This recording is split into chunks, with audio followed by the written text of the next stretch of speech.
émission sur les antennes de la Centrale Radio-Télévision. Les débats de ce soir vous retrouvent en ce 15 octobre de l'année en cours sur les antennes de la Centrale Radio-Télévision. Cette émission que vous avez l'habitude de suivre sur nos antennes à la radio comme à la télévision centrale vous retrouve avec deux thématiques à pouvoir développer. La première thématique concerne beaucoup plus les conclaves qui s'est tenu du côté de Nairobi ou qui se tient encore du côté de Nairobi autour de Joseph Kabila Kabange, ancien président de la République démocratique du Congo, qui a réuni certains opposants dont les Jean-Claude Wemba, les Franck Diongo, les Augustin Matata Ponyomapon, les Moïse Nyarugabo et bien d'autres qui ont rehaussé de leur présence au cours de ces conclaves, les Raimo Chibanda Tunga Mulongo, les Neme Wilanya Wilonja et bien d'autres, parce que la liste est exhaustive. On marque au moins l'absence des trois cadres de l'opposition de la République démocratique du Congo, Moïse Katumbi Chapwe, Martin Fayoulou et Delis Sesanga, qui sont les trois grands absents de ces conclaves qu'organise la personne de Joseph Kabila à Kabange dans cette partie de l'Afrique de l'Est. Cependant, à l'UDPS, on crie bien évidemment à une rencontre des rebelles du M23 qui se sont donné rendez-vous du côté de Nairobi pour pouvoir échanger autour de leur plan contre la République démocratique du Congo, alors que du côté du FCC, on crie bien évidemment ou on tire à boulet rouge sur le régime de Kinshasa. D'après le FCC qui a déjà montré ses limites, d'où il faut un nouveau vent pour redresser la République démocratique du Congo. On en parle dans votre émission, mais si le temps pourra nous le permettre, on va jeter un regard sur la sortie médiatique de Jacques Kabula Katoe, gouverneur, en suspension, bien évidemment, de l'espace Okatanga, qui est sorti de son silence légendaire pour s'attaquer beaucoup plus à l'ambassadeur honoraire du chef de l'État, Dani Banza Maloba, qui dans son intervention ne s'est pas attaqué à Jacques Kabula Katoe. Qu'est-ce qui explique cette sortie où Jacques Kabula Katoe accuse même l'ambassadeur Dani Banza d'avoir mis suffisamment de moyens pour arriver à les faire partir de ses fonctions des gouverneurs des provinces, parce que c'est un poste largement convoité au niveau de la province. Vrai ou faux, ce sont les moyens que Dani Banza a mis en jeu qui ont obligé Jacques Kabula Katoe de déclarer haut et fort que Joseph Kabila et Corneille Nangaa sont nos frères et les linges sales vont devoir se laver en famille, en opposition presque avec la vision de l'union sacrée de la nation, où les chefs de l'État ne cessaient de clamer haut et fort qu'ils n'allaient jamais négocier avec le pantin du Rwanda, qui sont les rebelles du M23, ces terroristes, ces supplétifs de l'armée rwandaise.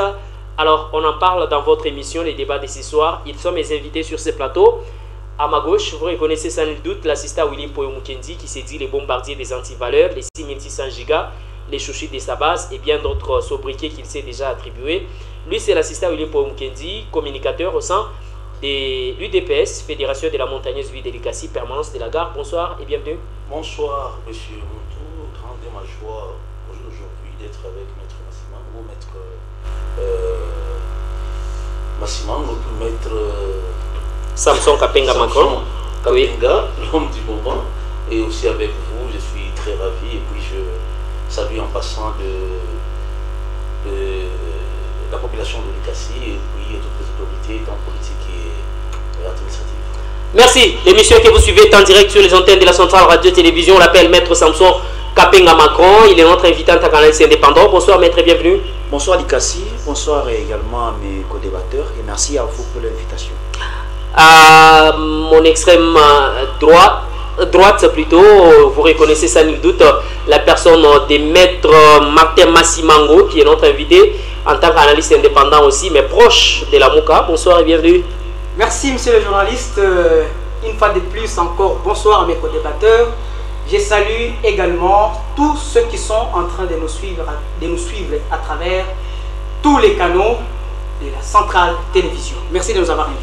Bien, c'est avec ces éminents invités que nous allons devoir analyser des fonds en comble de ces sujets d'actualité sur les antennes de la Centrale Radio-Télévision. Sans plus tarder, nous allons devoir demander si Christian Ezemo peut nous préparer l'extrait de l'intervention du professeur Nemi Wilanya Wilonja, qui a accordé une interview à partir de Nairobi pour donner sa version des faits par rapport à la gestion, mais aussi de Raimo Chibanda Tunga Mulongo, qui se retrouve dans l'édition du 14. On va devoir le prendre juste après. Mais d'entrée des jeux, Maître Martin Massimango, un conclave à Nairobi et non en République démocratique du Congo. Pourquoi? Merci beaucoup, monsieur le journaliste. Conclave à Nairobi, au Kenya. Pourquoi pas à Kinshasa, la capitale politique? Ou en Bujimaï? Où se décide, bon, Bujimaï c'est bien.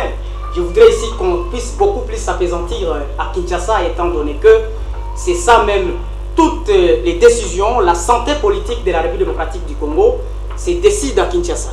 Pourquoi choisir Nairobi? Moi je pense que cela revient de la coutume congolaise. Pourquoi? Parce que ce n'est pas la première rencontre que Nairobi sert des cadres pour les politiciens de la République démocratique du Congo. Nous avons vécu le pouvoir du président Félix Tshisekedi est venu du Nairobi. Si nous rentrons encore beaucoup plus justement, pas de la population. Ce pouvoir est venu de Nairobi. Si je vous l'ai dit, c'est là, c'est tout simplement parce que c'est à Nairobi où l'on a vécu la signature de l'alliance Cap pour le changement avec UDPS. On appelait ça, c'est pas moi, Cap pour le changement, c'est-à-dire qu'ils prenaient UNC ainsi que, disons, ainsi que l'UDPS. C'est à Nairobi. C'est toujours à Nairobi où nous avons vu encore la naissance de l'Alliance Fleuve Congo, AFC aujourd'hui, de M. Corneille Nangaa. Et c'est de la même façon dont les Congolais, dans leurs coutumes, sont en train de choisir toujours Nairobi comme pouvant servir des cadres pour leurs échanges. Mais un problème se pose. Un problème se pose, c'est au niveau maintenant de l'avenir de tout ce qui se passe à Nairobi. Messieurs les journalistes, je ne peux pas tourner derrière les dos de la prière parce que je sais, on est en train de nous suivre ici. L'avenir de tout ce qui se passe à Nairobi, en République démocratique du Congo, a toujours préjudicié notre cher et beau pays. Prenons le cas Cash. L'avenir est sombre. Prenons le cas AFC. L'avenir est plus que sombre. Prenons aujourd'hui le cas conclave Joseph Kabila, dont jusque-là, on ne sait pas ce qui se décide. À l'heure où les Congolais sont en train de chercher la cohésion nationale, à l'heure où les prêtres, les autres confessions religieuses, les citoyens congolais sont en train de chercher se mettre autour d'une table pour discuter de l'avenir du pays, il y en a certains Congolais aujourd'hui qui pensent que l'avenir du pays doit se décider à l'étranger. Les 600 000 $, les 1 million de dollars qu'on paie dans des hôtels luxueux, c'est l'argent qu'on devrait payer à des investisseurs congolais ayant des bons hôtels à Kinshasa, à Bukavu, à Mbujimaï, à Lubumbashi, qui devraient en profiter de cet argent pour que l'on puisse décider de l'avenir de ces pays, de l'avenir politique de ces pays. Donc ici, il est temps maintenant que le peuple congolais puisse comprendre que cette habitude qui se crée dans l'homme politique congolais doit cesser. Tout simplement parce que l'avenir de tout ce qui se décide à Nairobi, c'est un avenir sombre, politiquement tout comme stratégiquement. Cash est né à Nairobi. Aujourd'hui, Cash a failli, a lamentablement échoué de gérer le pays. L'AFC est né à Nairobi. Aujourd'hui, AFC est allé même tuer les civils, tuer les Congolais, verser le sang des citoyens congolais, paisibles citoyens congolais, innocemment. Et aujourd'hui, le même Nairobi est encore en train d'être choisi pour accueillir ces conclaves. Messieurs les journalistes, les Congolais qui sont en train de nous suivre sont en train de comprendre aujourd'hui que le président Félix Tshisekedi est celui qui est en train de permettre que tout ceci puisse se faire. Pourquoi? Dans ce pays où nous avons des souverainetés, cette souveraineté n'est pas un privilège. La souveraineté d'un État, c'est quelque chose qui doit disposer. C'est le pouvoir que cet État-là dispose pour décider de lui-même. Dans cet État, nous avons Nairobi, le Kenya, qui a accueilli Joseph Kabila. Le Kenya est un État membre de l'EAC. Avec le Kenya, on partage l'Union africaine. Avec le Kenya, on partage beaucoup d'organisations sous-régionales et régionales.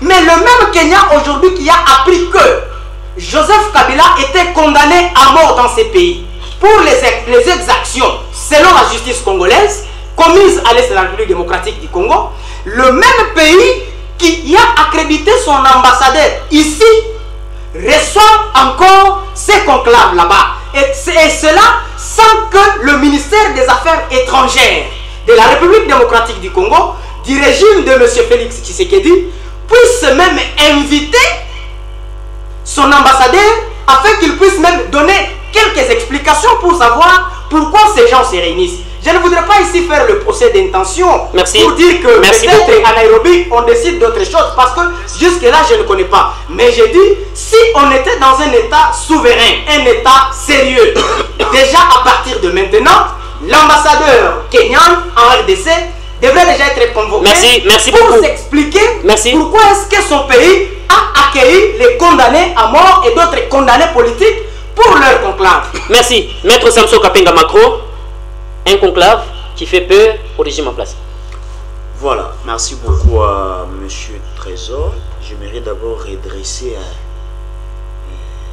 certains propos de mon co-débatteur avant que ça ne puisse entrer dans les oreilles de nos auditeurs et téléspectateurs. Mon co-débatteur qui vous dit ici en criant même que le pouvoir de Tshisekedi est venu de Nairobi.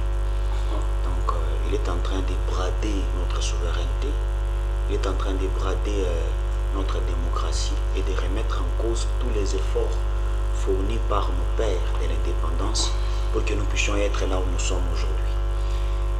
Il devrait carrément se limiter à dire que la coalition cash a eu lieu à Nairobi, pas le pouvoir, parce que pour qu'il y ait pouvoir chez un président de la République, on passe par la voie des urnes.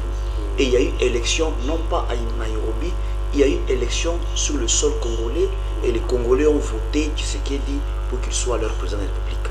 Donc je n'aimerais pas que cela puisse rester comme ça. En dehors de ça, il vous dit que si nous étions dans un pays souverain, je rappelle à mon co-débatteur que nous sommes dans un pays souverain.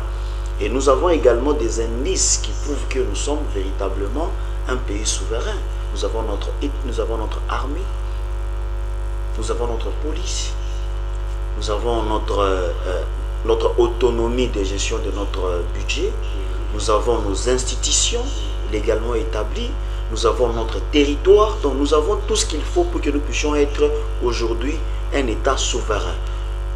Peut-être qu'il peut dire que nous avons une économie extravertie, ça signifierait autre chose. Mais dire que nous sommes un pays qui n'est pas souverain, je pense que c'est une fois de plus cracher sur les efforts qu'ont fournis nos pères de l'indépendance pour que nous soyons là où nous sommes aujourd'hui.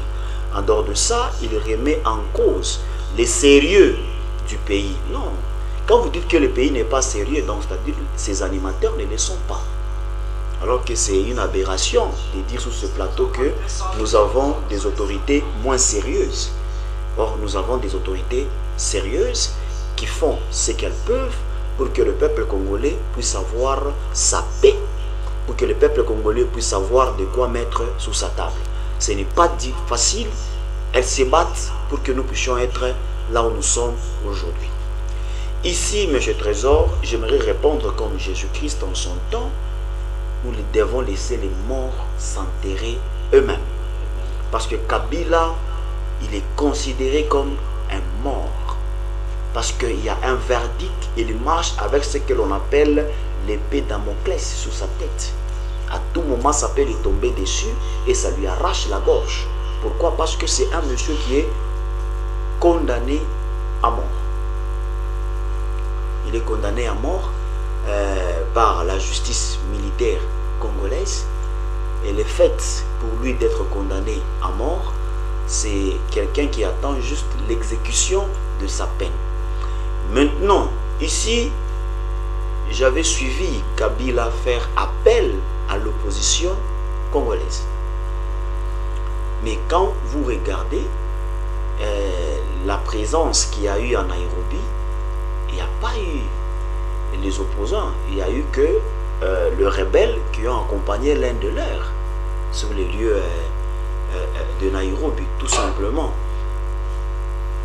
Pourquoi? Parce que si vous regardez, vous l'avez soulevé ici lors de la présentation du sujet, que les opposants, ceux dont nous considérons comme opposants au pays, n'ont pas pris part à ces assises-là. Et ce n'est pas la première fois que Kabila essaye de se taper l'opposition autour de lui. Il a eu à organiser une autre rencontre, je pense que ça devrait avoir lieu au Sénégal. Ça n'avait jamais eu lieu. Oui, ça n'avait jamais eu lieu. En Afrique du Sud également, ça n'avait jamais eu lieu. Ici à Nairobi, nous avons également suivi que les opposants ont boycotté l'appel lancé par Kabila pour que ces derniers aillent le rencontrer. Martin Fayulu n'a même pas tiré attention à ce qu'il faisait. Nous avons d'autre part monsieur Moïse Katumbi qui dernièrement, on l'avait vu s'approcher beaucoup plus de monsieur Kabila. Ces derniers n'a également pas pris part à ces assises. Nous avons aussi l'opposant Sessanga qui ne s'est même pas déplacé pour aller à ces assises-là. Donc ici, nous avons un Kabila qui est en perte de confiance de soi-même. Il est en train de chercher qui peut le soutenir afin qu'il puisse tenir sur l'unique jambe qui lui reste. Et malheureusement, il a compris qu'il est seul contre tous parce qu'il n'a été entouré que des personnes pas très recommandables, voyez-vous.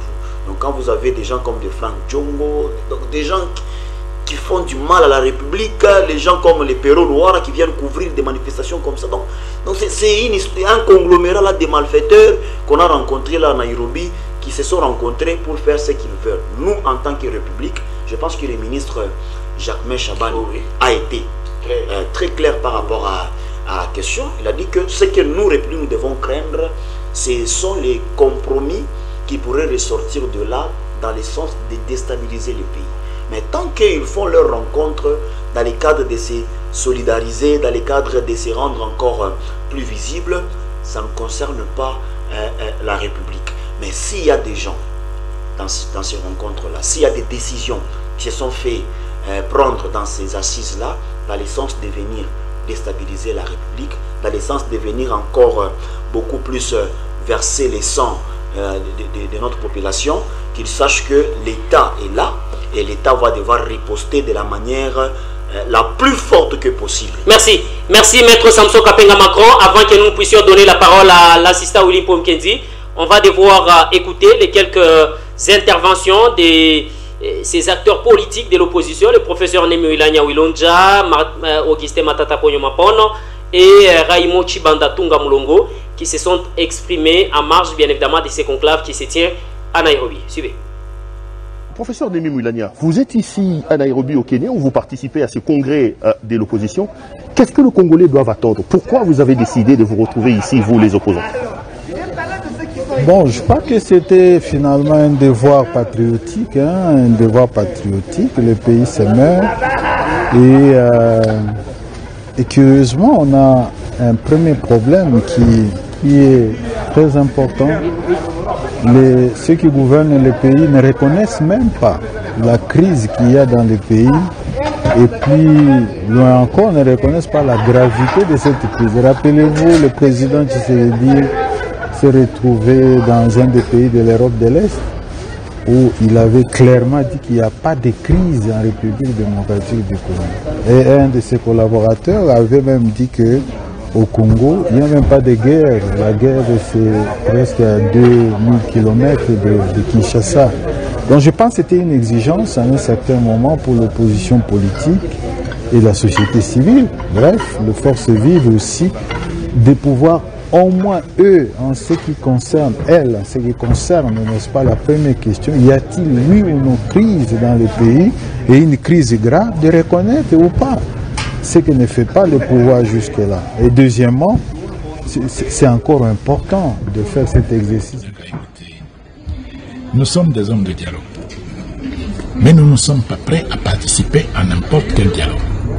Ce dont M. Tshisekedi parle, ce n'est pas d'un dialogue, c'est un monologue. Il veut que tous ceux qui seront là pensent la même chose que lui. Et c'est même la condition pour participer. Il faut que nous acceptions de ne pas réfléchir, que nous assumions les conséquences de sa réflexion à lui. Il définit le problème, il définit la solution. M. Tshisekedi fait partie du problème. Nous ne sommes pas prêts à nous soumettre à ce type de dictat. Nous sommes des acteurs politiques responsables.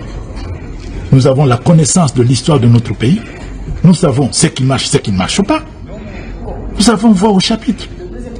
Notre analyse est différente de ce M. Tshisekedi. Il ne peut pas dire que nous, quand nous avons gouverné, nous n'avons jamais dénoncé ce dont il parle aujourd'hui, matin, midi et soir. Les archives sont là. Le Congo n'a pas commencé avec l'arrivée de M. Tshisekedi au pouvoir. Comme les difficultés, les rapports difficiles avec les partenaires extérieurs, ainsi, ça n'a pas commencé avec M. Tshisekedi. Ce n'est pas en restassant ça matin, midi et soir qu'on change quoi que ce soit. S'il se donnait la peine de revisiter les archives, y compris aux Nations Unies, il le verrait qu'il n'y a absolument rien de nouveau qu'ils apportent sur ce terrain-là. Ça s'appelle la dernière question. Vous êtes patron du FCC. Votre autorité morale, Kabila, a été condamné. J'ai vu que vous avez signé un communiqué.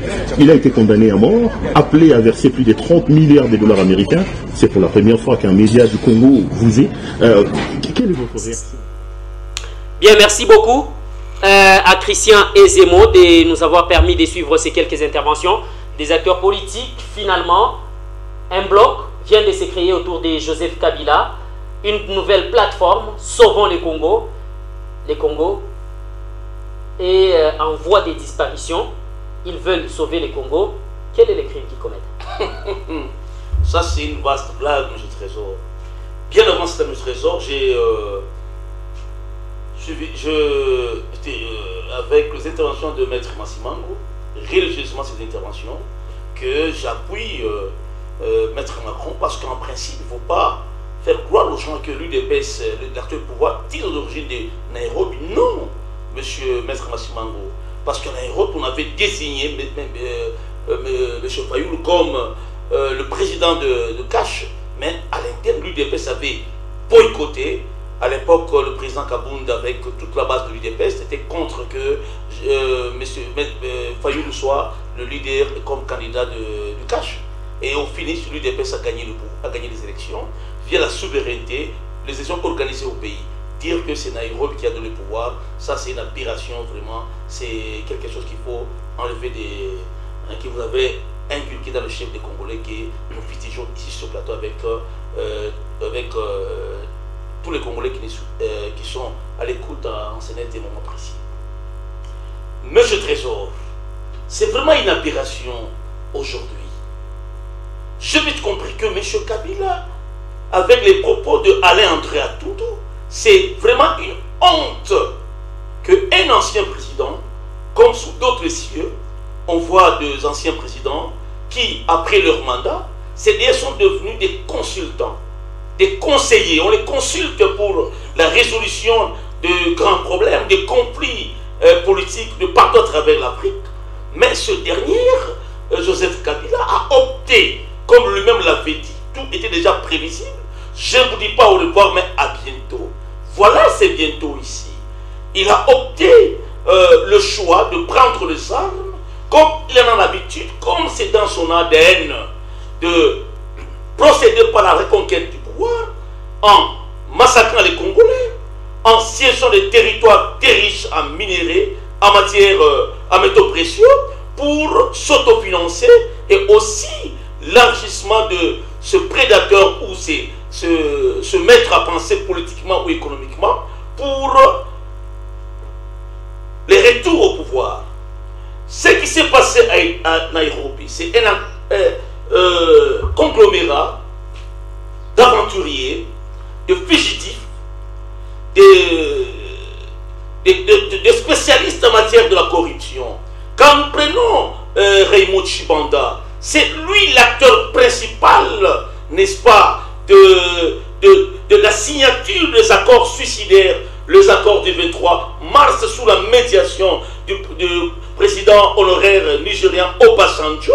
Et un tel monsieur, il n'a aucune crédibilité. Et parce que le ridicule ne tue pas dans un pays, parce que je pense que ce monsieur, même si à l'époque il était ministre des Affaires étrangères, mais tout ce qui se passe à l'est du pays, il a une lourde responsabilité des atrocités et de pillages qui se vit à l'est du pays.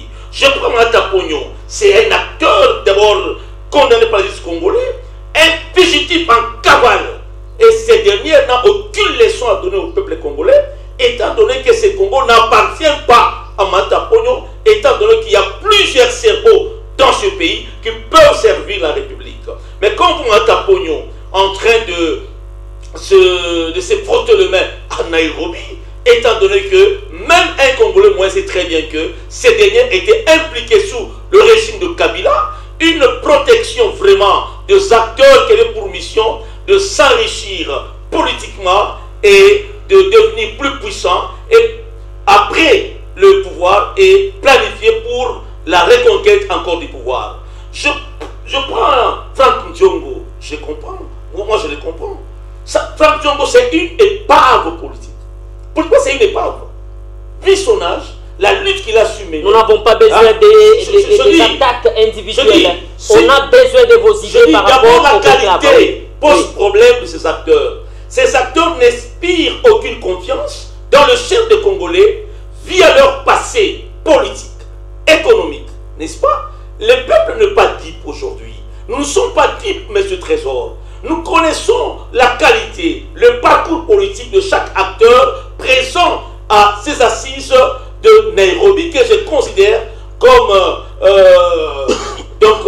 une rencontre pour profiner encore des stratégies, non pas pour qu'il y ait un dialogue franc avec le régime en place, mais plutôt pour essayer un peu de planifier encore des stratégies, parce que les zones qui sont sous occupation de manière illégalement, l'exploitation, le pillage, le tuerie à l'est du pays, à qui profitent de ces atrocités, ce pillage?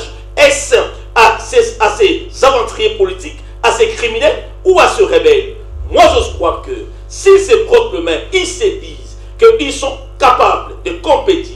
On ne fait pas l'opposition en étant à l'extérieur, qu'ils rentrent au pays, et solliciter un dialogue franc que plutôt comploter avec Kagame et d'autres prédateurs. Et d'ailleurs, le chef de l'État avait totalement raison en disant que plus question de négocier avec le pantin, parce qu'il est conscient que Kagame c'est lui le cerveau moteur, Kagame aussi c'est un pantin à son niveau, il a aussi ses chefs se mettre à penser, la France, la Grande-Bretagne et tant d'autres acteurs de la scène internationale. C'est pourquoi, dans la sagesse légendaire du chef de l'État, en mettant en cause cette main tendue, était une manière d'étaler cette hypocrisie internationale, en fait d'interpeller ou de mettre devant tous ces acteurs devant leurs responsabilités, afin qu'ils puissent s'impliquer, n'est-ce pas, de manière ouverte au processus de paix dans la sous-région et promouvoir le développement de la sous-région.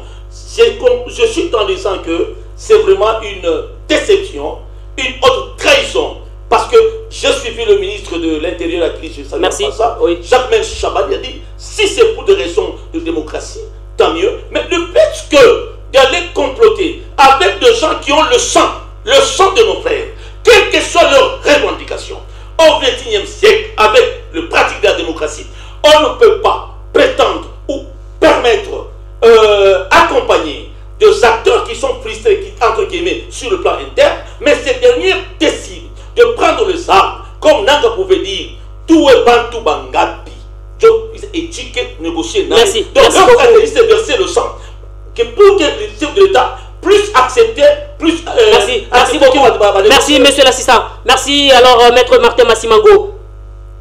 Un conclave pour comploter contre la République ou bien un conclave pour la bonne marche de la République, parce que ils viennent de créer une nouvelle plateforme politique, Sauvons le Congo, parce que le Congo est en voie de disparition. D'après ces personnalités qui se sont retrouvées à Nairobi, est-ce que c'est un complot contre la République ou bien c'est un exercice démocratique? C'est le maître Martin Massimango. Oui, merci beaucoup, monsieur le journaliste. Je n'ai pas été à Nairobi. Je ne me suis pas encore imprégné des résolutions prises à l'issue de cette rencontre, de ce conclave. C'est pour cette raison que je ne peux pas, avec émotion, aller tout droit pour vous répondre par rapport à cette question. Mais néanmoins, ce que vous devez comprendre, c'est que à l'heure actuelle, le peuple congolais est en train d'attendre que le gouvernement puisse se prendre en charge. Le président Félix Tshisekedi doit en tout cas être conscient de ce qui se passe dans notre pays, la République démocratique du Congo.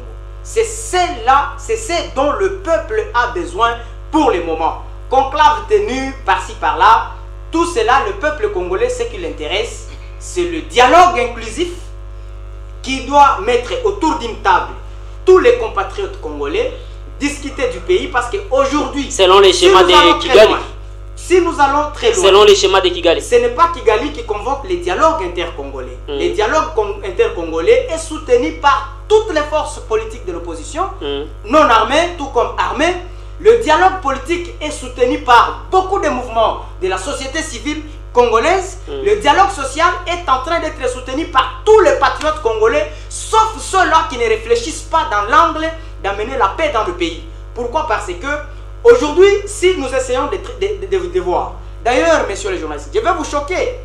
Je viens aujourd'hui, j'étais en train de lire l'un des rapports de certaines organisations non gouvernementales des droits de l'homme qui sont en train de faire état de la situation sécuritaire en République démocratique du Congo.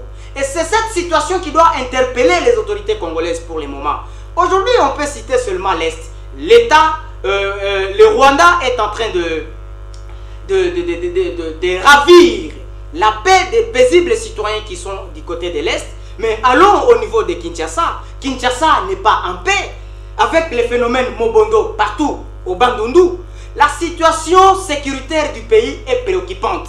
Et cela souligne l'importance pour tous les Congolais de prendre conscience. Allez au conclave de Nairobi. Qu'est-ce que cela peut apporter de concret à la population congolaise? Allez tendre la main à M. Paul Kagame. Qu'est-ce que cela peut apporter de concret à l'heure où le peuple congolais est en train d'attendre que tous on se mette autour d'une table pour discuter de l'avenir du pays, pour voir qu'est-ce qu'on peut faire pour chasser l'ennemi, mettre le pays hors d'état de nuire. C'est ce que le peuple congolais aujourd'hui est en train d'attendre, messieurs les journalistes. Si aujourd'hui on cherche à se taper les boucs émissaires, parce que c'est ce conclave qui s'est fait ceci, parce que c'est l'autre qui fait cela, parce que c'est l'autre, vous allez vous rendre compte que le peuple congolais a besoin que tout le monde, acteurs politiques, société civile, confession religieuse, se mettent autour d'une table pour discuter de l'avenir du pays. Merci. La situation sécuritaire de notre pays est préoccupante. Seulement les Congolais qui n'ont pas l'esprit patriotique comprennent aujourd'hui que le Congo est en bonne marche. Mais Merci. nous qui sommes patriotes, nous savons, à l'instar de l'Est qui est occupé par le Rwanda, il y a Kinshasa qui fait face à d'autres milices,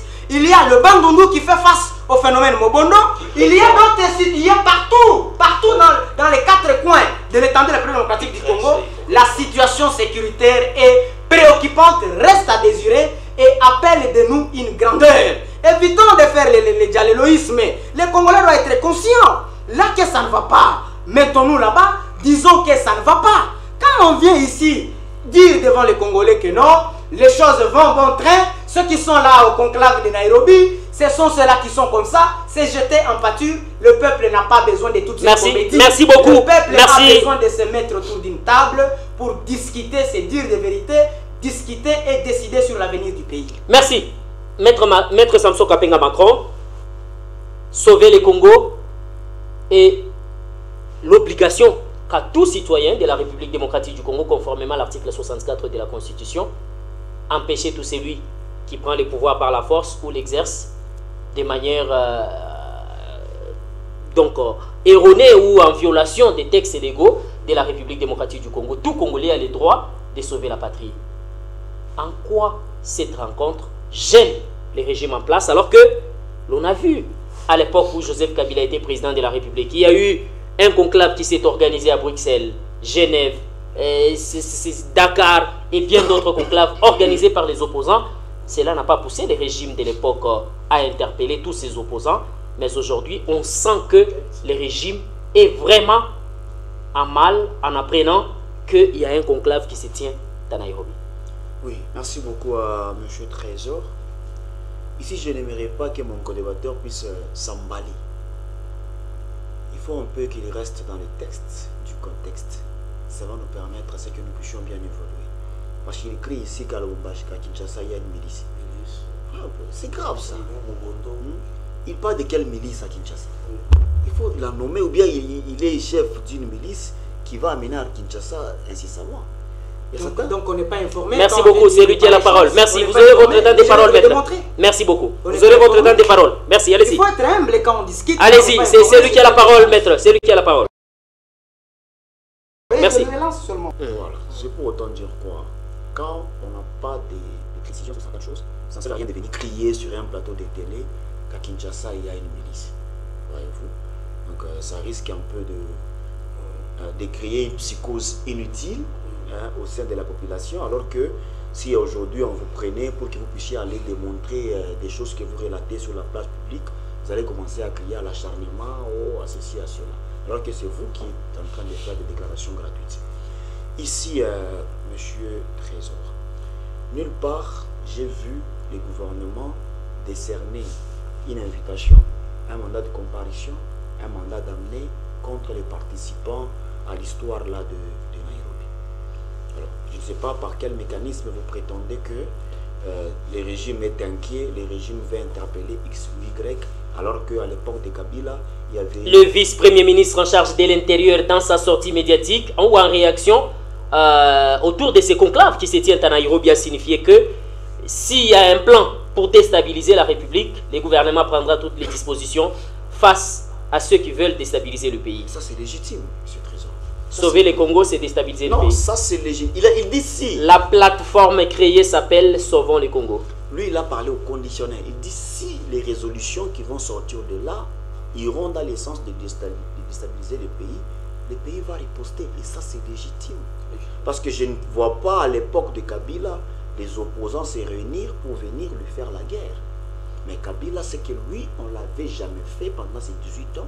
C'est ce que lui se permet de faire contre son successeur. C'est honteux, malheureusement, on le dit avec fierté par certains individus sur des chaînes de télévision, alors que c'est tellement honteux ce que nous traversons. Même les autres nations qui nous regardent, elles se disent, mais ça c'est quel peuple? Comment se fait-il que celui qui a dirigé le pays retourne l'arme contre la population qu'il lui-même a dirigée? Et il y a même des Congolais qui pensent avoir raison de défendre un tel individu. Je pense que nous avons fait une régression à beaucoup de kilomètres en arrière. Malheureusement, nous sommes face à cette réalité-là.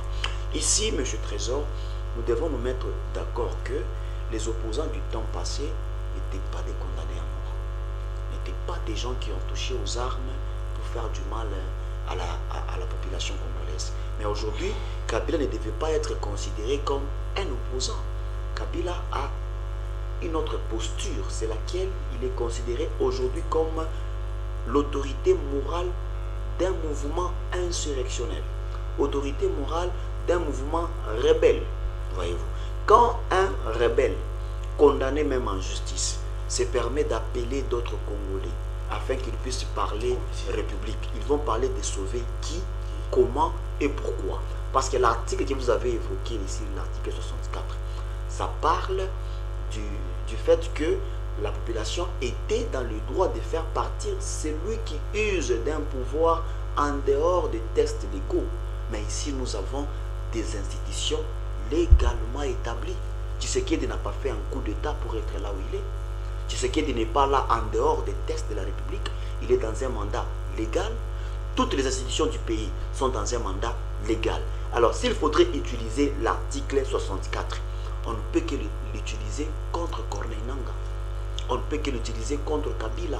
On ne peut que l'utiliser contre Franck Diongo et toute cette bande d'aventuriers. Merci beaucoup. Qui ne cesse d'occuper un territoire illégalement. Qui doit sauver le Congo? Celui qui doit sauver le Congo doit d'abord être en dehors du système belliqueux. Parce que c'est eux qui font la guerre. C'est eux qui tuent. Comment le même qui tue prétendrait encore sauver le Congo? Ceux qui doivent sauver le Congo, ce sont ceux qui ont des mains propres. Vous avez déjà des mains sales, vous avez des mains pleines de sang de Congolais, vous avez détruit les maisons de Congolais, vous avez détruit les pays qui vous a tout donné. Je ne cesse de le dire. Si vous prenez la personne comme Kabila, de la chaussure au chapeau, ce pays lui a tout donné. Il ne peut pas aujourd'hui retourner l'arme contre ce peuple qui lui a tout donné. Maintenant, si un monsieur arrive à le faire, donc ça ne peut pas s'appeler sauver le Congo. Kabila, il est déjà un danger pour le Congo. Comment un danger peut sauver ceux qui sont déjà en détresse? Merci. Donc ici, merci, maître. Oui. C'est que l'on prenne des dispositions pour riposter en cas de nécessité lorsque ces rebelles finiront leur conclave et qu'ils penseront revenir au pays pour faire encore du mal à la République. Kabila, c'est une histoire passée.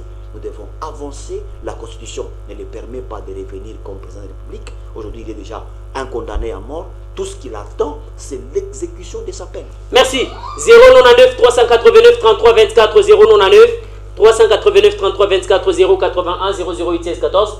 Monsieur l'assistant Winnie Mkendi, est-ce que vous ne sentez pas qu'il y a une menace que le VPM de l'intérieur a proférée contre les participants à ces conclaves qui se retrouvent en dehors du pays? Ils se sont réunis en toute démocratie. Ils réfléchissent sur comment sortir la République démocratique du Congo de sa situation actuelle. Mais du coup, on menace, si vous venez pour déstabiliser le pays, le gouvernement prendra toutes les dispositions pour freiner tous ceux-là qui veulent déstabiliser la République démocratique du Congo. Qui a appris au gouvernement que les participants à ces conclaves veulent déstabiliser le pays? Monsieur Trésor, la réponse est très simple. Et d'ailleurs, je pensais répondre à votre question. Pour cette question, Maître Macron vient de donner une réponse limpide avec des arguments massifs par rapport à cette question que vous venez de me poser. Castan le tient, Monsieur Trésor. Maître Massimango, lorsque il dit qu'il y a une milice à Kinshasa qui nous donne le nom de la dite milice, les Mobondo un peu partout, l'excellent Jean-Pierre Bemba avait raison de pointer Kabila et toute sa bande. Lorsque la personne vous dit il boycotte les élections de 2023, le même Kabila vous dit je ne vous dis pas au revoir mais à bientôt. Après des investigations, le premier citoyen a eu à pointer Kabila parce qu'il est suffisamment informé par des services très outillés et très organisés en matière de la sécurité que le parrain du M23 de l'AFC, c'est M. Kabila. Excellent Jean-Pierre Bemba avait dit que les plus Mobondo, c'est toute cette bande et leur stratégie, c'est pousser le régime de Kinshasa à fléchir comme stratégie. Il faut verser le sang. Et là, avait dit, faudra-t-il qu'on tue combien de Congolais pour que l'histoire Félix accepte finalement de dialoguer avec nous? Et c'est pour l'intérêt des Congolais. Est-ce que ceux qui soutiennent ces différents mouvements, est-ce que réellement c'est par une haine viscérale contre le chef de l'État, ou c'est par manque du patriotisme ou du nationalisme par rapport à certains actes qui sont posés par ces prédateurs assoiffés du pouvoir? Lorsque le peuple maya a répliqué, ce n'est pas une menace, c'est le sens très élevé du patriotisme. Il les a tout simplement interpellés. Il a seulement interpellé. Si c'est pour des raisons démocratiques, c'est tout à fait logique en démocratie que vous puissiez vous rencontrer pour parler République. Ça, c'est leur droit le plus légitime. Mais, dans les contextes actuels, sauvons la République. Et la personne qui est censée sauver la République fut l'ancien président qui, du reste, a pris l'option, un ancien condamné à mort, Mataponyo aussi impliqué dans les détournements, Raymond Chibanda, de sa cause suicidaire, et aujourd'hui, c'est lui-même, sous Kabila, avait vendu le Congo avec, sous la médiation de Obasanjo. On prend d'autres comme Franck Njongo, la qualité d'abord de ces acteurs, les contextes actuels, monsieur. Est-ce qu'on peut évoluer en analysant les idées, les individus? Non, d'abord, si vous analysez, le mieux serait d'abord de tabler, de s'atteler sur la qualité de ce participant, leur histoire politique, leur parcours politique dans le passé, pour que le peuple puisse des acteurs qui, du reste, n'ont jamais travaillé pour la République et ils n'ont jamais reçu un mandat de parler République par procuration émanant du peuple congolais. Ça, il faut le souligner. Dans le contexte du moment, le peuple a à les interpeller. Si c'est pour planifier les actions allant dans le sens de renforcer la rébellion, planifier la balkanisation, n'est-ce pas? Parce que si nous analysons un peu Kenya, Ouganda, Rwanda, et il y a des ambitions expansionnistes, il y a des ambitions de la balkanisation ou de la libanisation pour cette partie. Peut-être qu'ils n'ont pas des ambitions d'arriver jusqu'à Kinshasa. C'est pourquoi je pose cette question. Ceux gens qui pensent sauver la République, mais à qui profitent des atrocités à l'est du pays? À qui profite le pillage de l'est du pays? Est-ce que ces gens ont-ils une crédibilité par rapport aux actes posés, par rapport au sang de nos compatriotes? C'est là où je rejoins Maître Macron, que c'est vraiment une aberration, même si certains Congolais pensent prêter, n'est-ce pas, allégeance à ces prédateurs, à ces rebelles. C'est vraiment, même le monde entier est étonné par rapport à certains Congolais, certains grands professeurs qui pensent que, je réitère encore, M. Kabila, il avait dit, il avait du mal à trouver 15 personnes de confiance. Mais aujourd'hui, il vient de trouver 15 personnes capables de l'accompagner dans cette sale besogne pour piller nos ressources et prétendre par quelle magie un condamné qui doit être arrêté et payer sa peine et prétendre revenir encore aux affaires. Et M. Trésor, je félicite, c'est en politique, ceux-là qui ont vite compris que participer à ces conclaves, c'est se faire souiller. Katumbi a compris. Katumbi a compris.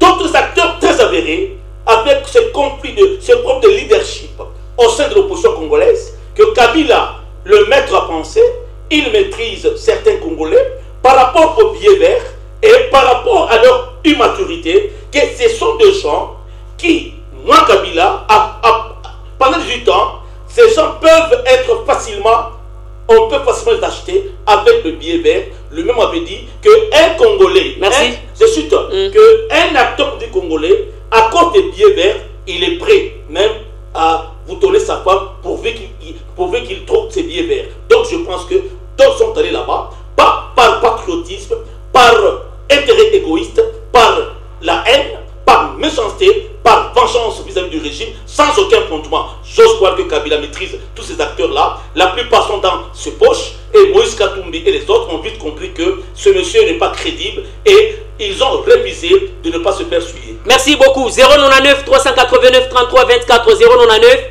389 33 24 081 0016 14 081 0016 14. Maître Martin Massimango, pour vous, personnellement, lorsque vous analysez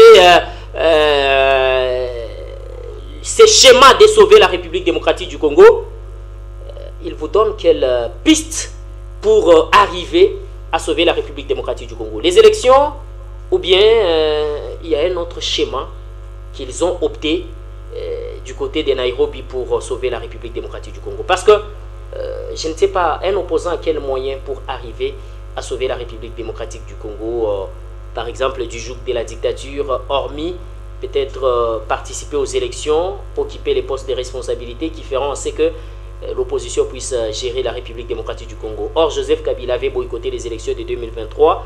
Qu'est-ce qui vous rassure qu'en 2028, il sera candidat, alors qu'il est condamné à mort? Merci beaucoup. Moi, je ne crois pas à cette thèse que vous évoquez, selon laquelle... Non, quel est le schéma Joseph Kabila par rapport à... serait candidat en 2028. Je ne crois pas vraiment à cette thèse. Moi, ce que je pense, c'est que, en tant qu'opposition, et d'abord, ceux qui ont été à Nairobi, il n'y a pas que les condamnés. Ça, il faut le savoir. Il n'y a pas que les condamnés. Si nous voyons la présence de M. Seth Kikuni, c'est un opposant. Donc là, on peut dire que le conclave de Nairobi était un conclave de l'opposition. Étant donné qu'au sein de l'opposition aussi, la démocratie existe. C'est pour cette raison que vous avez vu certaines figures de l'opposition n'ont pas pu rehausser de leur présence. Au nom du principe de la démocratie ou la liberté, chacun peut l'exprimer. Mais ces conclaves, c'est un conclave de l'opposition. Parce que certaines figures qui étaient là, ce sont des figures de l'opposition congolaise qui n'ont pas fait l'objet d'une certaine condamnation. Ça, il faut le savoir. Et en tant qu'opposition, la seule façon de prendre les pouvoirs, c'est ce que vous voyez.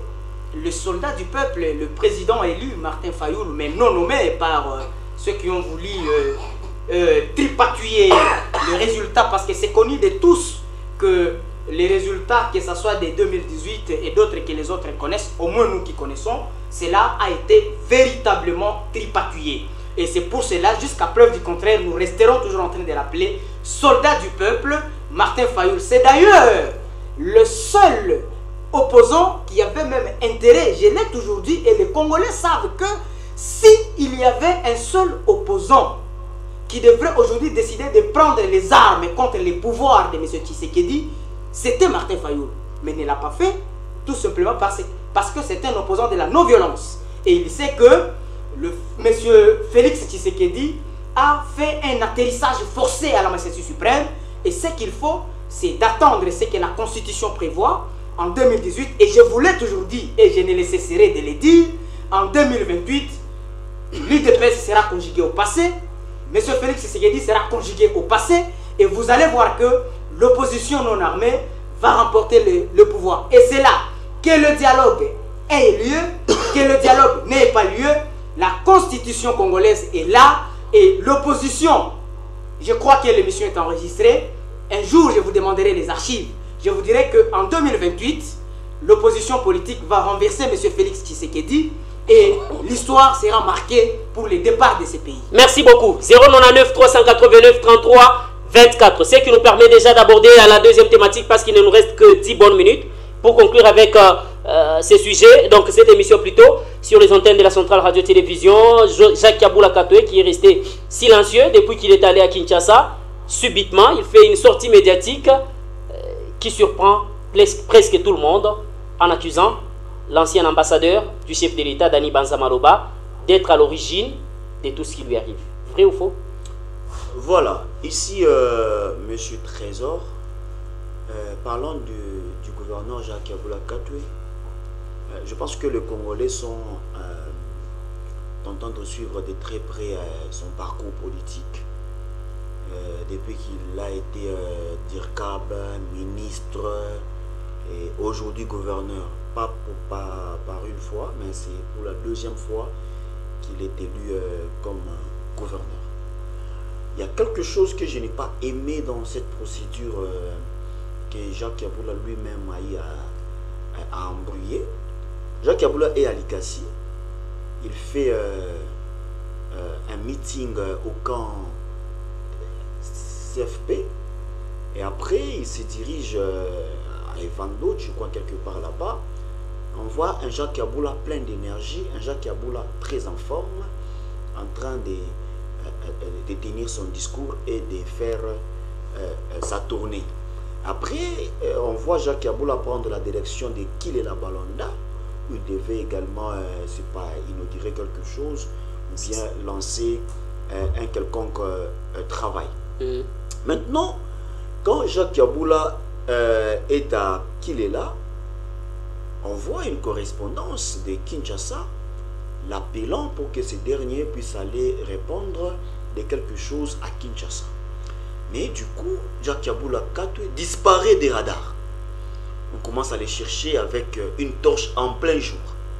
Et on ne sait pas là où Jacques Kaboula était. On l'a beau chercher et finalement on nous apprendrait que ce dernier était malade et il fallait qu'il puisse d'abord se faire soigner avant de revenir à ses postes de responsabilité. Bon, étant donné qu'il était malade, donc c'est quelqu'un qui était en indisponibilité, le gouverneur adjoint a pris l'intérimaire sur instruction de la hiérarchie. Jacques Kaboula est rentré, finalement il est parti à Kinshasa pour aller répondre à la hiérarchie, mais arrivé là-bas, il a été retenu, le ministre de l'Intérieur qui est très calme, très posé, très sage, un ministre vraiment posé que je n'avais jamais vu à ce poste avant. il vous dit, je ne sais pas quand est-ce que Jacques Yabula devra rentrer parce qu'il est en train de répondre à certains services. Et aujourd'hui, contre toute attente, nous avons Jacques Yabula devant une caméra de l'un de vos confrères en train de tenir une émission de 38 bonnes minutes. Et pendant ces 38 bonnes minutes, je ne peux pas ici juger son équipe de communication. Lui-même connaît l'opportunité ou pas de tenir une interview. Mais il lui a plu de tenir cette interview-là dans ces conditions-là. Et aussi, il y a quelque chose que je n'avais pas apprécié personnellement dans l'interview que vous avez accordée à l'honorable Dani Bonza. C'est le fait de citer les noms des gens. Et c'est la même chose que je n'ai pas également apprécié dans les discours du gouverneur Kiamboula. Pourquoi citer les noms des gens dans une période comme celle-ci? Vous citez les partis politiques des gens. Vous doitez X comme votre bourreau.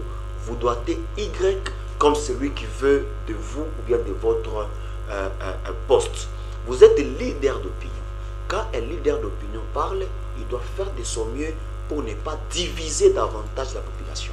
Mais quand vous venez avec un discours comme celui-là, un discours de division, un discours séparatiste, parce qu'ici déjà, il y a une guerre politique qui peut aller même au-delà des limites politiques, qui peut être même un combat familial. Pourquoi? Parce que moi, je suis le petit frère de Jacques Yabula, je suis l'oncle de Jacques Yabula, le papa, la maman de Jacques Yabula. J'apprends aujourd'hui que si aujourd'hui Yabula n'est pas à son poste, c'est parce que Dani Bonza a mis beaucoup de moyens pour que ce dernier ne puisse pas être là. Ça sera une rancune que je vais faire traverser de génération en génération, que ma famille Yabula ne puisse jamais coopérer avec la famille Dani Bonza, et ça risque d'aller des communautés et ça risque de dégénérer. C'est ce que moi je n'ai pas aimé. On pouvait gérer cette situation autrement parce que Jacques Yabula s'est reconnu comme notable Katongé. Dani Bonza, c'est un notable Katongé. Est-ce qu'il n'y avait pas moyen de gérer ça autrement en dehors des médias? Parce que vous l'avez relevé lors de votre présentation des sujets. Lorsque Dani Bonza a fait son interview avec vous, il n'a pas fait allusion à Jacques Yabula. Mais quand Jacques Yabula revient, il vient pour citer nommément Dani Bonza, citer nommément un sénateur Dani Kabongo. Donc là, ça vient un peu mettre les gens dans une confusion totale, alors que nous sommes dans une phase où Jacques Yabula devrait d'abord disparaître des médias, comme il l'avait déjà très bien fait. Il ne communiquait pas. Tout le monde était en train de chercher où est Yabula, qu'est-ce qu'il pense, quand est-ce qu'il rentre. Il devait rester dans ça jusqu'à ce que le ministre Jacquemin, qui l'avait convoqué, va devoir les réhabiliter pour qu'il puisse rentrer. Donc Jacques Yabula a raison lorsqu'il parle des millions qui ont été mis en jeu pour qu'il perde son poste. Maintenant, imaginons si Dani Bonza aussi saisit la justice pour diffamation par exemple. Pour dire, bon, vous avez dit que moi j'ai donné des millions à Dani Kabongo, apportez les preuves, sinon on va en justice contre vous. Voilà un peu dans quoi on va être. Merci. Donc il s'est cherché chicane pour rien, alors que le problème que lui a, c'est un problème avec le ministère de l'Intérieur. Il n'a qu'à les régler. Si on trouve que c'est important pour lui de rentrer, on va lui demander de rentrer. Ça ne sert à rien de tenir par ici, par là. Si on a beaucoup d'ennemis, on ne saura pas finalement par où tenir. Merci beaucoup, monsieur l'assistant Willy Mukendi. Finalement, le mariage avec l'UDPS, donc le mariage de l'ARDEV avec l'UDPS, a fait du mal à l'avenir du Congo, et l'autorité morale a mis en jeu le moyen pour faire partir Jacques Yabula Kato de ses fonctions. Non, c'est faux, monsieur Trésor. Bien avant ça. Ah, le gouverneur Jacques Yabula Kato a menti. Il y a ceci, je dis, le mariage. Non, le gouverneur Jacques Yabula Kato a menti. Le mariage entre RDF et l'UDPS, ce mariage a fait du mal à la CRO et d'autres forces politiques dans cette union sacrée. C'est pourquoi je réagis. La RDF n'est pas un parti mosaïque de l'UDPS. Dites que ces mariages, c'est un parti mosaïque de l'UDPS et nous sommes dans une coalition. Il ne faut pas dire que voilà, du fait que l'RD est un parti mosaïque de l'UDPS, c'est ce qui n'enchante pas le leader de la CRO. Non, ça je m'insurge en vous. Pourquoi? Parce que nous sommes dans une coalition plateforme appelée Union Sacrée. Bien avant cela, Maître Massimango, vous devez vous devez savoir que Martin Fayulu, quand bien même sa jeunesse politique c'est au sein de l'UDPS, mais au moment de nos fur et à mesure, l'acteur avait une autre éducation politique. Pourquoi? Parce que vous avez dit ici que Martin Fayulu et les soldats du peuple, Martin Fayulu avait remporté les élections. Moi je me suis toujours insurgé en faux. Pourquoi? Parce que si on prend le poids politique de Martin Fayulu et sur l'étendue nationale, en termes de l'implantation de son parti politique, c'est qui peut faire la porte d'un acteur politique. Et aujourd'hui, en 2018, c'était par procuration. Les voix qu'il avait obtenues, c'était par procuration, pas avec Moïse Katumbi. Ça, c'est un secret pour personne. Mais en 2023, lorsque Katumbi est revenu avec 18%, lui avait combien en termes de pourcentage? Pour dire que jusqu'aujourd'hui, c'est lui le seul président élu de manière légitime. Ça, c'est une aberration. Et quittons ces carcans-là. Pourquoi? Parce que au regard de partis politiques, au regard des forces politiques, je ne sais pas ici à Likasi, même le siège de l'ESID de Martin Fayulu se trouve où? Le militant de son parti. Est-ce que ce parti a une force sur l'étendue nationale? Ce sont des partis malades, des partis qu'on peut tout seulement dans son coin, dans sa parcelle. Il ne faut pas à un moment donné essayer de faire croire ou faire... Répondez maintenant à la question, merci. Monsieur Trésor. Oui. La politique, certes, il y a de réalités politiques entre les acteurs politiques. Vous savez que le président Patrice c'est un président qui est très intelligent. Et vous savez que les acteurs de l'Union sacrée, dans la province du Haut-Katanga, certes, il y avait ces conflits de leadership entre les acteurs politiques de cet espace, des différents partis politiques, l'ACO de Dani Banza, qui salue en passant, en voulant avoir le leadership après la mort de Baba. Parce qu'on ne se cache pas la face, Baba était un leadership incontestable dans la province du Haut-Katanga, dans le Katanga en général. Après sa mort, il fallait maintenant se fabriquer ou chercher à travailler durement pour aussi avoir le leadership, être accepté ou se faire accepter par la population haut-katangaise. Donc, le Reb Dani Banza, le sénateur a beaucoup travaillé. Il y a l'excellent Jacques Kiaboula Katoué, il y a Mouyambo et tant d'autres pour se faire hisser à ces stades et gagner la confiance auprès du chef de l'État. Mais fort malheureusement, certains acteurs, avec des accusations fortuites, des conflits de positionnement, des conflits de leadership. Maintenant, aujourd'hui, M. Trésor, et j'ai vite compris leur querelle au niveau national entre ces leaders, et ces querelles ont eu des répercussions même au niveau de la ville de Likasi. Et j'avais dit ça un jour sur ce plateau ici, même lorsqu'on traitait, M. le maire, d'un locataire qui doit partir. Donc vous avez vite compris que comment est-ce qu'on traite, M. le maire, d'un locataire qui doit partir.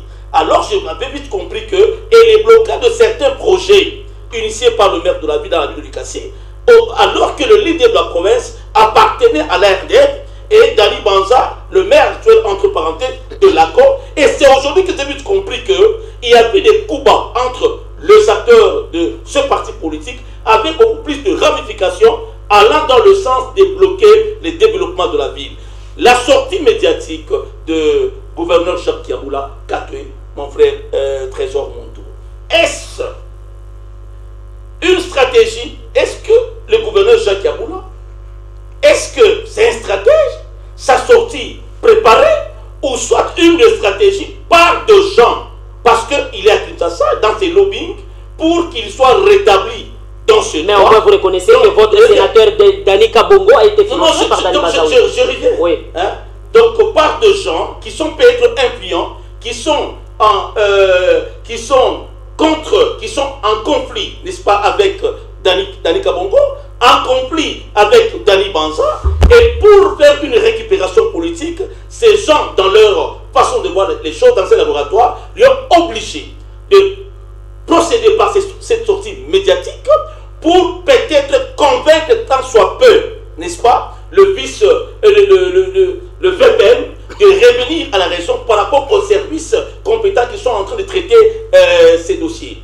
Dani Kabongo, lorsque le gouverneur Jacques Kiaboula dit, c'est vrai, un des mosaïques de l'UDPS.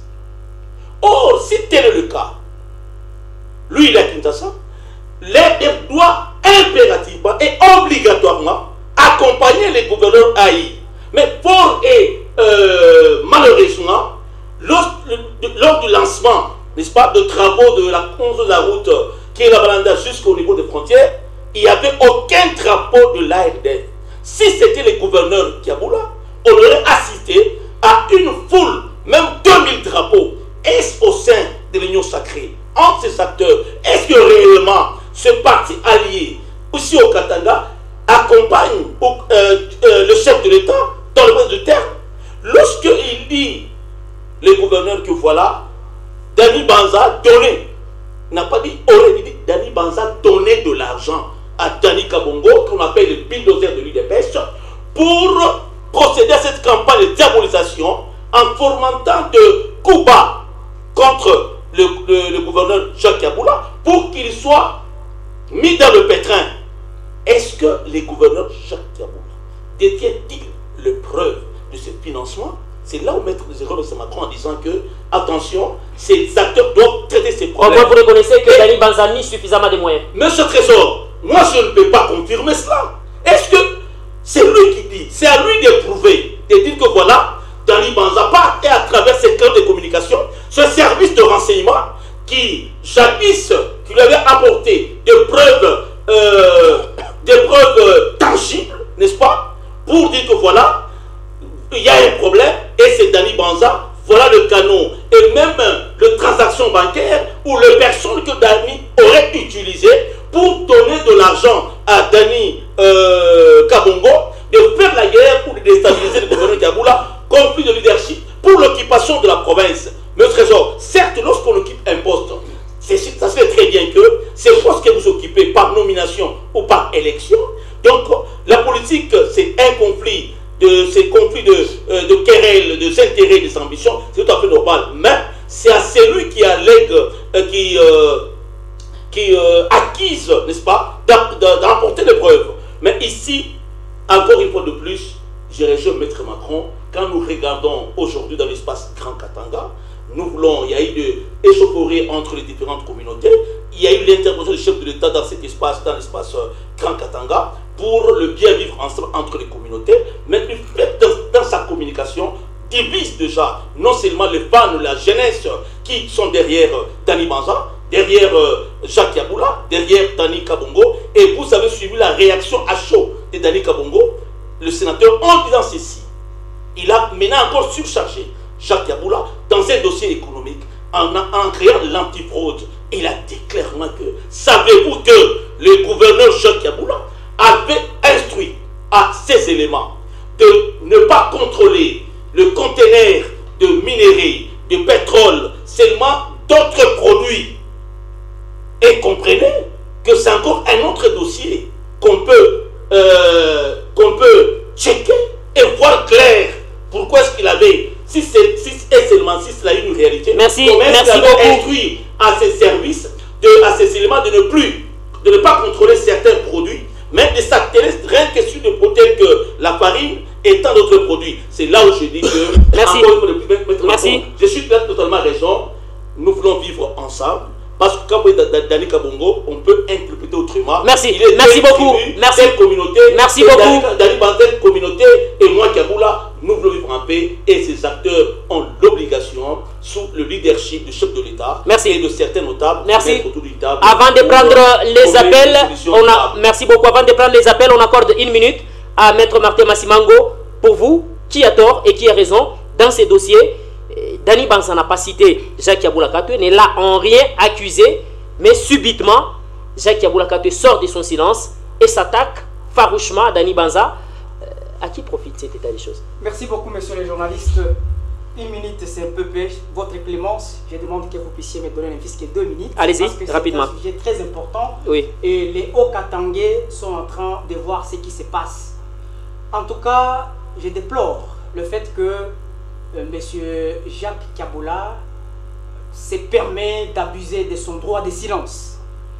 Kaboula abusait son droit du silence qui lui était reconnu d'ailleurs.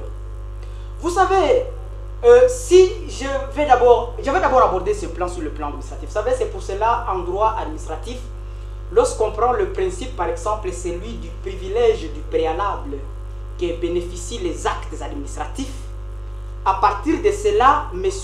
Jacques Kaboula devait comprendre que le fait que on a déclaré son empêchement en prenant son excellence Martin Kazembe Choula et le mettre à la tête de la province.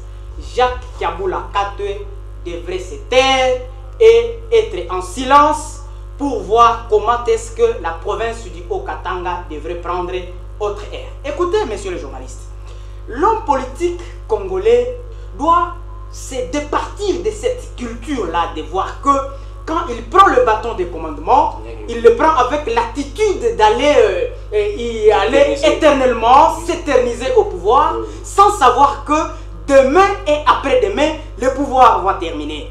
Comme aujourd'hui, M. Jacques Kiaboula Katwe, au lieu d'abord de voir comment est-ce que la province du Haut-Katanga est en train, le climat politique est en train de s'apaiser, Martin Kazembe Choula est en train de maîtriser toutes choses et la province, dans le calme, est en train d'avancer, au lieu de rester et traiter son dossier au Conseil de sécurité où le ministre de l'Intérieur l'a mis, aujourd'hui, Jacques Kiaboula vient encore se créer d'autres choses. Imaginez-vous aujourd'hui, si, par exemple, M. Dani Banza saisissait la justice, parce que c'est son droit, il peut toutefois aujourd'hui se dire, moi j'ai saisi la justice contre M. Jacques Kiaboula Katwe pour les imputations dommageables, pour la diffamation, le fait que Jacques Kiaboula se permet de dire que son coup serait alimenté par M.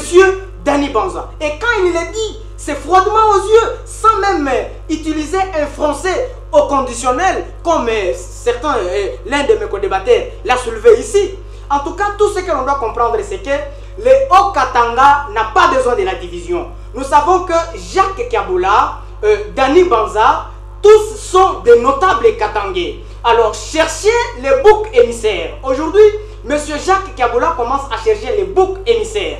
Au lieu de savoir qu'il est venu à la tête, 2 mandats qu'il a fait, c'est presque 10 ans que Jacques Kiaboula est là. Et quand il part aujourd'hui, pourquoi il ne peut pas comprendre que le mandat politique peut terminer et partir en silence pour créer d'autres choses? Imaginez-vous aujourd'hui, messieurs les journalistes, les Haut-Katangais qui sont membres de famille de Dani Banza, qui comprennent ça, et aussi la notabilité qui est derrière M. Jacques Kiaboula. Si et seulement si aujourd'hui, ces 2 notabilités s'affronter, qu'est-ce que le peuple Haut-Katangais va bénéficier?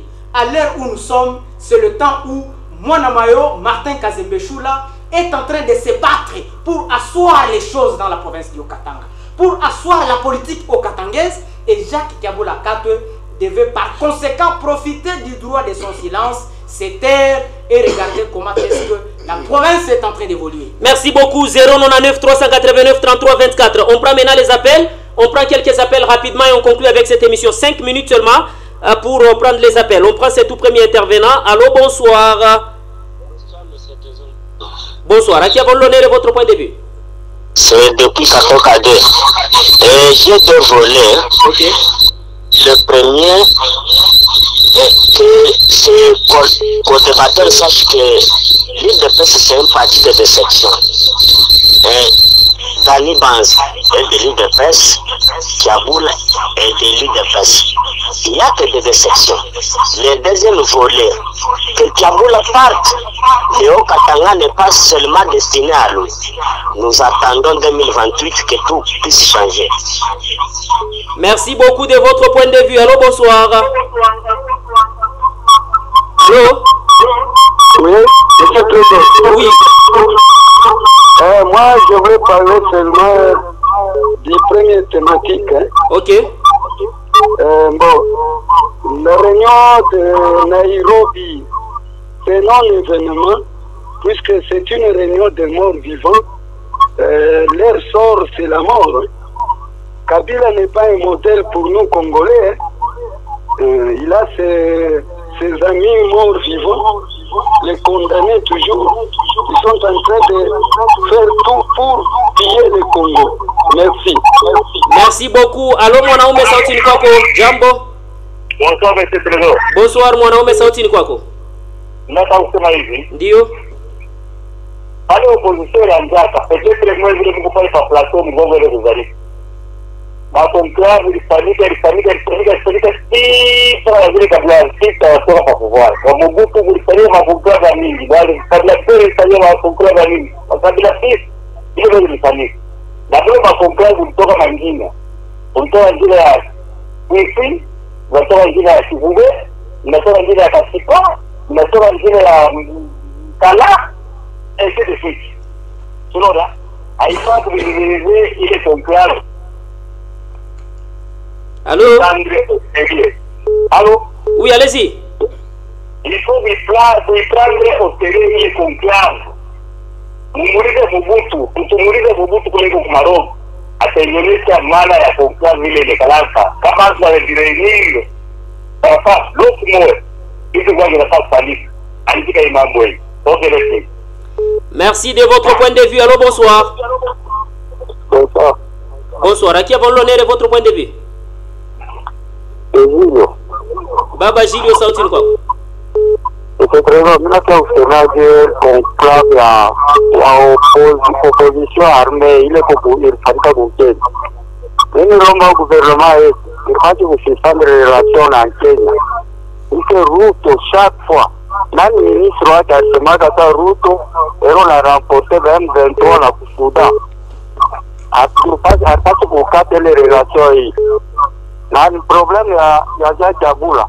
Pia kutaja ni bazar pasi kupanse ko mbele ile ni kinga yake alisema kule. Tuko muuzita ero na sasa no bali leko kule na kupatana na kumeacha kuyaso Joseph ko na huwa watu kule. Ndio pale ni kwa kusema na. Merci. Quoi point de vue à cause 099 389 33 24. On prend cet autre appel. Allô, bonsoir. Oui, allô, bonsoir, monsieur Président. Bonsoir, monsieur Rifé. Bonsoir, Bantou Saoutin quoi. Sauti ile mimi basi kusema huko corriger ko mettre Masimango. Ile unasema nani Master Fayulu aliganyaka maelection mu 2018. Aina yeye aliganyaka mimi kupitia nguvu ya Moise Katumbi. Ndio ile ndio wanapaswa kwanza kusaliwe na leo ile. Et puis mimi corriger ko tena ndugu yetu tena monsieur William Boyo. Ile unasema nani Moise Bamganyaka na 18%. Ile 18% ifanya mtikilombo. Ile Moise ndio anganyana mwili ya election siku ya kwanza. Munani mwili semaine ya maelection ndio mwili mtikilombo anganyaka. Ndio mimi basi kusema merci beaucoup. Merci monsieur Rifé Bonsei Bantou depuis Nkolomoni 099 389 33 24. On prend deux derniers appels et on conclut avec cette émission. On prend cet appel. Allô, bonsoir. Allô, bonsoir monsieur Trésor. Bonsoir monsieur Delphin depuis Kanona Sautine kwa. Asante, nataka kusema kwa hivi. Ndio. Ile conclave ile wanaenda kufanya kule, ile conclave ya opposant hapana, tutaita sini conclave ya rebel. Opposant ni wale wanabakia mu RDC. Nasikia ndio opposant. Baba wanaenda kufanya ile conclave ya bile, seki abana ba Congolais. Ndio nasema Kongo bila shanga hiyo opposition yetu kuna Kongo. Ni opposition ya kutusauver ba peuple congolais pia ni opposition inatafuta maintérêt hapo personnel. Juu vile ndio kufanya kule, maintérêt ya personnel na sasa ndio fanya population walikuwa pa pouvoir. Par exemple, mtu anampatia banamjeso ya kintu, anashinda kujere kile kintu. Banamtosha afanye 18 ans kujere kile kintu bien. Est-ce que elle va être là à sauver kile kintu? C'est que là on va faire pour les aventure, si a tout est compté chez les Congolais. Merci Sadio de faire Merci beaucoup monsieur Delphin depuis Kanona. On accorde 30 secondes de conclusion. On commence avec Maître Samson Kapenga Macron, 30 secondes. Bon, ici, je pense que les ministres de l'Intérieur devraient encore beaucoup plus renforcer la sanction contre Jacques Kaboula parce qu'il est jusqu'à présent gouverneur et il est détenteur des secrets d'État. C'est livré comme ça, en train de parler des choses qui concernent la République avec une telle légèreté. Je pense qu'il devrait avoir une autorisation préalable de sa hiérarchie pour faire cette sortie. Ici, ce n'est pas le cas. Et il a mis la population dos à dos après son discours. Je pense qu'il s'est encore noyé davantage. Et d'ailleurs, Likasi n'a même pas de très bons souvenirs de lui en tant que gouverneur, même s'il a passé tout son temps à citer Likasi dans cette émission. Merci. 30 secondes, l'assistant William Pomkendi. Bon, non comment, parce que le peuple congolais aujourd'hui, c'est un peuple qui est en train de monter en puissance, en termes de maturité. On a quelque chose de démontrer avec des championnats ici, des appels, les intégrants les uns des autres pour les chapeaux. Et là, je sens que c'est un peuple qui, chaque jour, monte en puissance en termes de maturité politique, de son analyse et consort. Bravo à tous les intervenants, quelles que soient les idées des uns des autres. Merci. Le dossier Jacques Kaboula Katoué, nous démontons seulement au ministre de l'Intérieur de voir comment est-ce qu'il peut procéder pour mettre fin à l'intérim de Kazembe, de confirmer gouverneur Foul. Donc on confirme Kazembe gouverneur Foul. Voilà, parce que Maître Massimanga vous a démontré sinon ce plan que pas de gouverneur à vie par rapport à la notion de la démocratie. Merci. Il a dirigé pendant tant d'années. Il faut savoir céder aussi à quelqu'un d'autre qui peut aussi apporter un plus. Concernant le premier sujet, première thématique, je pense que les Congolais ont vite compris que plus question de faire confiance à ces conglomérats, des aventuriers, des criminels. Et là, le gouvernement doit prendre des dispositions draconiennes à l'endroit de ceux qui sont allés partiser avec le diable. Merci. 30 secondes, Maître Martin Massimango. Merci beaucoup, monsieur le journaliste. Pour ce qui concerne la première thématique, je vais ici éclairer les lanternes de ceux qui nous suivent. Que depuis longtemps, Nairobi, personnellement, je l'ai toujours désigné comme tueur des ficelles pour la sécurité de la République démocratique du Congo. Et par conséquent, les compatriotes congolais, les politiciens congolais doivent comprendre que la sécurité du pays, le développement du pays ne se discute pas à l'étranger, il doit se discuter à l'intérieur. Les millions d'argent qu'on paye dans des hôtels luxueux des étrangers, ce sont des millions d'argent qu'on devrait encourager les investisseurs congolais qui investissent dans les hôtels et autres pays pour servir des cadres à leurs manifestations. Merci. Pour la deuxième thématique, en tout cas, je suis très navré et je déplore encore ici l'abus du droit du silence qui était reconnu à M. Jacques Diabola Kato. Malheureusement, il en a abusé pour faire une sortie médiatique scandaleuse et cela doit en tout cas servir les autorités, les instances, le ministre de l'Intérieur. Les autres sont en train de suivre et comprennent que la province du Haut-Katanga est en train d'aller vers la déstabilisation avec de pareilles sorties médiatiques. Merci beaucoup. Voilà, l'émission s'arrête ici. Elle a été conçue par les bureaux des programmes mis en onde côté radio par la personne de Jean Yangué. La régie télé tenue par Christian et Zemmour. Tout trésor, je vous ai présenté ce 9e numéro de votre magazine Les Débats d'ici soir sur les ondes de la centrale radio-télévision. Maître Martin Massimango a été mon invité en tant qu'analyste indépendant. Merci. Maître Samson Kapenga Macron également en tant qu'analyste indépendant. Merci. Merci également à l'assistant Ulipo Mkendi pour le compte de l'UDPS. Merci, monsieur Montebourg. Et retrouvez cette émission en rediffusion demain sous les coups de 6h10 bonne minute. Qui sera au rendez-vous demain 19h pour un nouveau numéro de l'émission Les Débats de ce soir. Prenez soin de vous car chaque jour suffit sa peine. Bye.